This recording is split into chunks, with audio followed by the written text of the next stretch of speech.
appears to be a contradiction between whether the applicant has considered lake levels. The petitioner has challenged that the change in water level, either due to global warming or wind effects, hasn't been considered in the application. And I'll address it to you first, but certainly the applicant can speak up. I believe we argued in our written submission that it has been considered. As far as the difference in materials that the two other parties are citing to support their positions, I think they should speak to those. Thank you. The application does consider water level changes that are well within and actually outside the range of water level changes that were posited to occur as a result of climate change. The application, the design of the plan is based on the record historical range, including the record low, with an additional margin of safety to take into account the limited accuracy of that time frame. The elevation at the bottom of the intake bay at the entrance to the pump house is 559 feet, and that's several feet below the record low water level, which is again 10 feet or so below where we are now. The petition seems to paint a picture of dire consequences in terms of during operation the level dropping below some number, I guess below the intake structure. What in actuality, I get a sense these are slow evolving time frames, and what would actually happen within the environment of an operating plant? Let's see Fermi 3 does receive the licenses in operation, and we continue to see dramatic changes in lake level. What actually would occur within the operation of the facility? Right now, there would be no change in the operation of the facility. Even if you took into account a 1 meter or 3 to 6.5 feet decline in water levels, there's enough margin built into the intake design and the ability to get water from Lake Erie right now that you would not have any operational impacts. An additional point, there's a factual comment that they talk about the intake structure being 1,300 feet offshore. That's actually the discharge structure that goes out that far. The intake bay is up against the shoreline, and there's a dredged canal. It's not actually shore on each side, but it goes out to the deep part of the lake. So there should be no change in the operations or the way in which the facility accesses water. Is there any sort of limit during operation?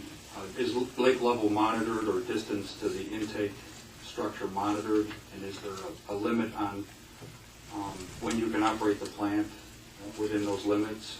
And is this something that, is the analysis tied together, I guess, with the operation of the facility? I mean, is there some sort of inherent limit? Yes, the water level is measured during the operation of the facility.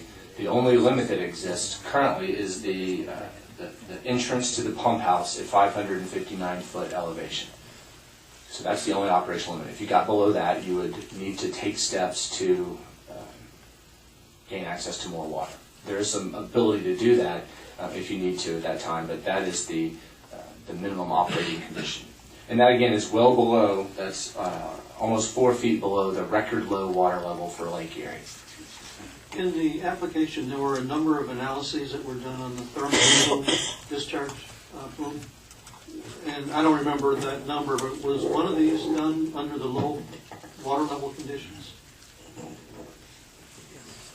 Yes, it was. I believe we looked at a variety of different conditions, not just low water level, but also various wind conditions or changes in currents as well.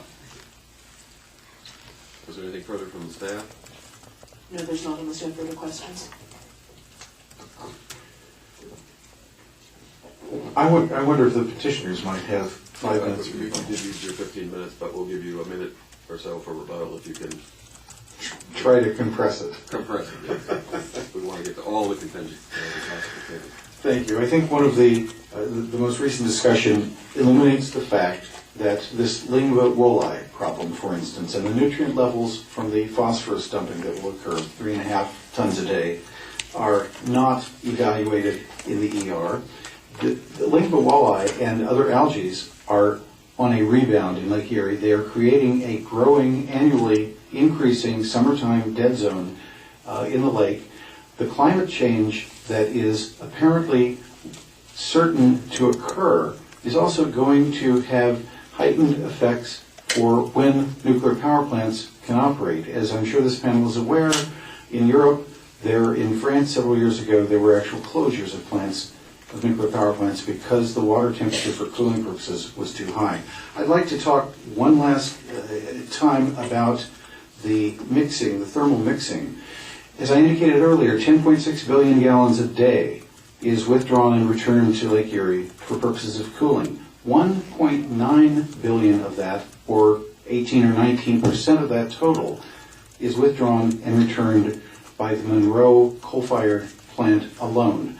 That plant is approximately 3 to 4 miles south of the Fermi site. It would have a huge plume, a huge thermal plume, that because it does not have a cooling tower. And there's no discussion in the environmental report anywhere about mixing of any Fermi thermal effects or interactions or synergisms with any plant but Fermi 2. We believe that while there are a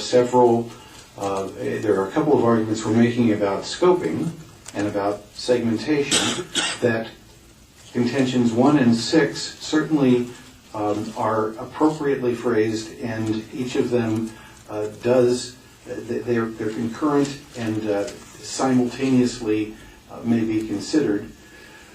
We believe that in sum that the baseline, the snapshot that appears in the ER is a starting point, as counsel for DTE indicated. It's a starting point. These power uprates will increase, will have thermal effects, they will have other cumulative chemical types of impacts on the Great Lakes Basin.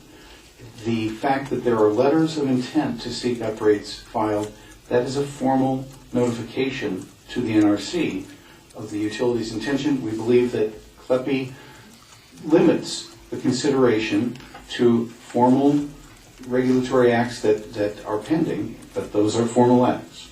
Thank you.